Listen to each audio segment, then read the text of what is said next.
Welcome, Dr. James Beckett, Sports Card Insights, the last part of my discussion, the father-son aspect of Ron and Khyber Oser. Thanks sponsors, Beckett Media, Beckett Grading, Beckett Authentication, ComC.com, Burbank Sports Cards, Mike Stadium Sports Cards, Heritage Auctions, Huggins and Scott Auctions, of which both of them were long-standing cogs, and Topps, Panini, and Upper Deck. So thanks, Khyber. Thanks, Ron. And here's the last of our discussion. And happy Father's Day, everybody, until next year. It's amazing. I'm a cataloger, not so much in writing up verbiage about a single thing as much as checklists and listings and price guides and things like that. So I want to know what's in the set. With Type 1 photos, there's no numbering, there's no set. You're just checking the authenticity and then trying to link it to something important. That's a problem. There are collectors who don't want to take the risk, who don't want to find out a few months down the line that what we thought was unique is not anymore. The photos are not graded and there's no pop report. So that's a struggle for some. The best thing that happened to photo was probably when it got associated with cards. When card used photos attracted card collectors, that was a big deal. Now a little bit you're seeing magazine used photos, like the covers of magazines. Because the magazine collectors and the photo collectors, there's overlap there because we both care about who the photographers were. This is jogging my memory of how influential Beckett was to me in my youth in the 80s. I can't really describe exactly who did it or what it was, but it was like cards that were defaced to become other things and they almost became like artworks. Yeah. And I would do that. I would erase cards, commons, and I would take the name like Tony Oliva. I would change it to Olive, and then I would make him look like an olive or something like that. I was just having fun. It was like spoking cards, and I was just playing around and goofing off based on what I saw in Beckett. That's another mistake. When I sold the company, I did keep the cards, but I don't think I kept those cards. Actually, probably not super valuable, but a lot of fun. I have a handful of those, but we got so many of those, Khyber, and they were really cool. People just sent them. I didn't say, hey, send it back. This is pre-internet where they weren't sending me a digital photo. They were sending the card that was their original artwork. It was so much more than just a price guide, and I appreciate how it appealed to adults and children alike. It was really for all ages, what you were doing back then. I really wanted to expand the hobby, and I didn't do it by myself. I had great teammates, and there were so many card stores out there, LCSs now. It just blew up. And I wanted to make sure we were treating them right and giving them a good product to sell and to draw people into their store every week, hopefully. I always thought of myself as like the hobby version of an army brat because I was crawling around my dad's stores and then I'd go to the shows with them. And I don't know what your memories are of the George Washington Motor Lodge. A roach trap. The Grove, yeah. You used to go, right? Yep. How many of your first catalogs did you print? Do you remember? How many? 10,000. Okay. We sold 5,000 the first day. No kidding. In whatever it was, Fort Washington or Willow Grove in 79. Denny, I went over to Laurel, Baltimore, where Denny was. We picked up 5,000, so many cases of books, printer on the way. We drove up to Philly. I helped him offload them. And by the end of the show, they were all gone. He was such a character. He was a great guy. What a great guy to work with. Just really business sense and no nonsense. I knew he was a straight shooter. He didn't do discounts for anybody other than quantity. That's what I learned from How long him. did it take you to compile the first one? I started the summer before. Oh, okay. So we made the deal, our handshake, that we were going to do it together. He just said, I'll do anything you don't want to do. You just do the prices and deliver me the stuff and I'll take it from there. I've got the distribution. I've got everything that you need. I've got a composer. I've got a relationship with a printer. I'll get it done. You just do that part of it. That was at Columbus, a June show of 78. Actually, it was the same show because I was still dealing pretty heavily where at the end of the show, I bought out Gary Sawatsky. Oh. You remember Gary, the piano mover, his whole ponytail. I bought out his table at the end of the show. He had an endless supply of material. Yeah. And I said, I'm interested in this stuff. He said, why don't you just buy the whole thing, my albums, and he had stuff on the table. And I gave him thousands of dollars, but it wasn't tens of thousands of dollars. There was some great stuff in there.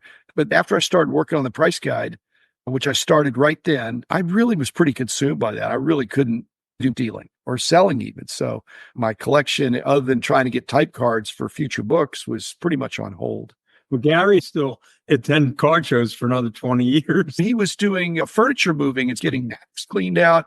He was very resourceful, and he had his own network of people that he could source through. So he had just as many cards the next show.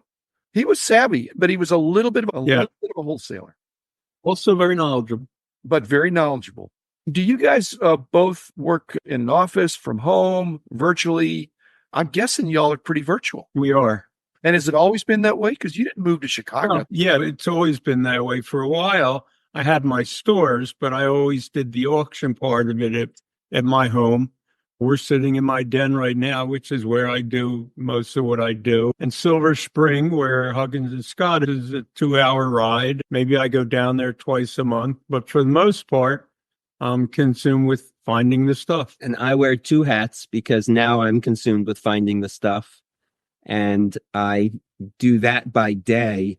And it's hard for me to write during the daytime because I have a lot of emails and texts coming in my role as consignment director.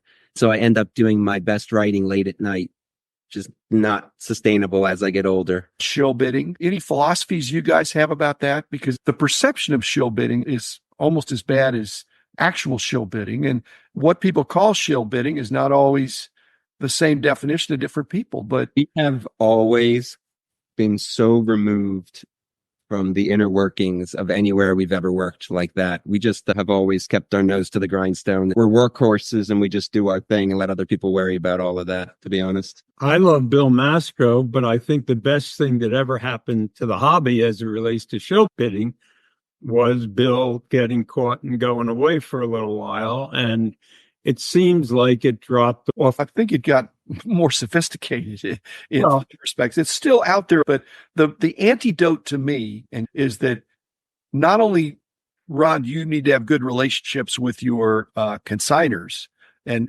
Khyber, same thing now as a consignment director, but you have to have some understanding of who's bidding. And if you know who's bidding, you know who the players are, which Golden, I'm sure, is doing that. REA, if they've got a brand new bidder that's not vetted, you need to be careful. But if you know the bidder that they want to bid for their own collection or they're a player, that's an antidote to me. That protects against that. In today's world, with technology, vetting is a minute or two, I believe. So I think a lot less of that goes on than did even 10 or 15 years ago. And the auction houses in the days 10, 15, 20 years ago used to share those bad bidders, whether they were non-payers or bidding on their own behalf. To me, compared to how it used to be, it's as clean as could be. I'm always glad to know the consigners that I do and write for them and show them what I've written and make sure they don't see errors I've made. They're sometimes the best editors. Not that I would let them tell me how to phrase something, but they often catch something because they know the pieces so well. It's an important level of quality control. But I never want to know who's bidding. Very few people call us and talk about, I'm bidding on this lot. What do you think? That used to happen a long time ago. But but that happened a lot at Huggins and Scott, I thought. Not in today's world, at least as far as I know. Like when people tell me what they're bidding on, I pretty much ignore that. Although I do like to talk to them when they like to tell me what they've won. Some people like to tell me, I got this. What do you think about it? But I don't really want to talk to them in their process. Yeah. It's tricky because if you give them information you didn't give to other people. That's the problem. Sure. Yeah. I love the Huggins and Scott auctions, and it's impossible. You'd be working 24/7 if you did an optimal description for every lot that was in a Huggins and Scott auction, because these treasure chests, you couldn't detail every single card. Yeah. So, but to call up there, and Bill would just say, you just need to come up here sometime and then you can look through it yourself. And there's other people that do that. And I wanted to do that, but I never did that because there was never anything I thought, hey, I've got to see this, because I just was an opportunistic bidder.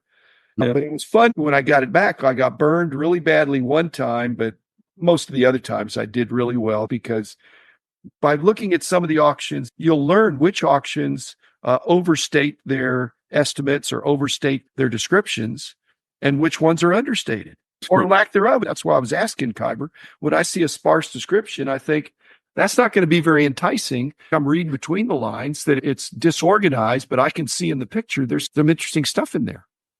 There is a lot of material in this hobby that slips through the cracks because it's not handled properly. Or there's literally not enough time in the day to handle it properly. And the bigger the lot, the more there is that potential. And the bigger it is, the more it becomes cost effective or not. Right. To not somebody spending 6 hours on a lot that's interesting, but sells for $350 is a losing lot for the auction house, obviously. But you learn how to do it. You highlight it and the rest becomes a grab bag and there's treasures in there. So both you guys must have superior memories. Less and less by the day. It's dissipating a little bit. No, but in the modern hobby, you don't need to have that much of a memory if you ultra focus. You just know your player or your set or your cards. But when you guys are covering the whole waterfront, to remember all these different sports, different eras, different media, that's a lot of memory power. We're generalists. I think we know just enough about a lot of different. We've been so fortunate because of what we do. I always remember two moments in the hobby for me that brought me to tears. One was shaking Muhammad Ali's hand. Just instantly, I got chills thinking about it. I would have never had that opportunity. Then Khyber and Khyber must have been 12, and Mickey Mantle was doing a signing at one of the Philadelphia area shows. And we brought up a photo of him drag bunning the sign. He looked at it and he looked up at us. Oh, and the really good one for me was when I was at Leland's, I tried on impulsively a Lou Gehrig jersey that got me still done. Just things that we don't necessarily even remember, but we've all, because of all the years we've been doing this, what jobs do you have in a lifetime that gave you opportunity to travel? The people that we've met, we've been so fortunate. We have an expression for working in the hobby, which is it sure beats working. It's like the Lou Gehrig speech. We each can do the luckiest man speech. Yeah. We're doing something we love with people we enjoy being with, subject matter that's interesting. It's great. It's quite unique. I look forward to going to work every day. I'm challenged and it's creative and I love the people I work with. Any after the fact critiques of any of the reference materials that I've published over all these decades? I know you got them contemporaneously, read through them and used them for source material, but were there any holes or approaches that looking back, you think, oh, I wish you would have done it this way? My takeaway as it concerns you would be you always cared, no matter what it was. I'm looking for criticism. I'm not looking for compliment. That's the one that rings the bell for me. I was a hobbyist, and most of the stuff I was reporting on or synthesizing, I knew the person that had it, and I had not intimate knowledge with this stuff, but I knew the material. I'm someone who believes there's a place for vintage and modern. And something I'm excited about in photos is how much interest there is in modern type ones, which are rarer than vintage type ones because of the change in technology. I appreciate how you, in your Beckett guides, would feature Michael Jordan on the cover and you would do vintage and modern issues. That's something I would commend you for. It's the whole hobby. We tried to balance it out because we wanted to give the marketplace a chance to determine what are they excited about. There's been times where vintage was super hot, ultra modern was super hot, but there's an ebb and flow there. And I just wanted to give all those markets a chance to breathe. Neither of us have negative things to tell you, apparently. I can't change the past, but I'm still moving forward and trying to enjoy the hobby and trying to help others enjoy it too. The podcast's been a lot of fun. Did I answer your question about provenance and notarized letters? I feel like it ended up spinning off into the Trader Speaks and the ACC. What I was getting at is that it can be hearsay. If I told you that I have this set, but then I told you, and there's no way to prove it, I got it from Frank Nagy. I think the wording is really important. So attributed to, purportedly, as far as we know, all those caveats, I think, are necessary. And helpful, I think. Can't make assumptions. Yeah. But for example, like when Bill sold the balance of Nagy's collection. Using that as an example, because that's exactly what happened. It was Frank Nagy's stuff. And his Cracker Jacks, every card was slabbed the Frank Nagy collection. And I would say that at the time, certainly helped it. I don't think that affects the price of it now. If you sold a Joe Jackson Cracker Jack, whether it was Frank Nagy in a 7 or Joe Blow in a 7, I think now in today's world, they'd still get the same That's price. interesting. Someone might want to crack it out. A modern collector for whom that doesn't mean a lot. Yeah. That'd be so horrible. There's very few instances when collections have earned the right to be slabbed as the so-and-so collection. Initially, I think it does make a difference. One more comment about my dad and me, besides the fact that we're not collectors. I think we also just like everybody. So we like the people who like slabs and the people who hate slabs. We're just, we've always tried to get along. yeah. I'm with you on that. I think it's a long day if you got to look out for enemies or people sharpshooting you. You just do your best and keep your nose clean. Over the decades, Ron, you maintain a great reputation. The man in the house of cards. The man in the house of cards. The man in the house of cards is doing all right.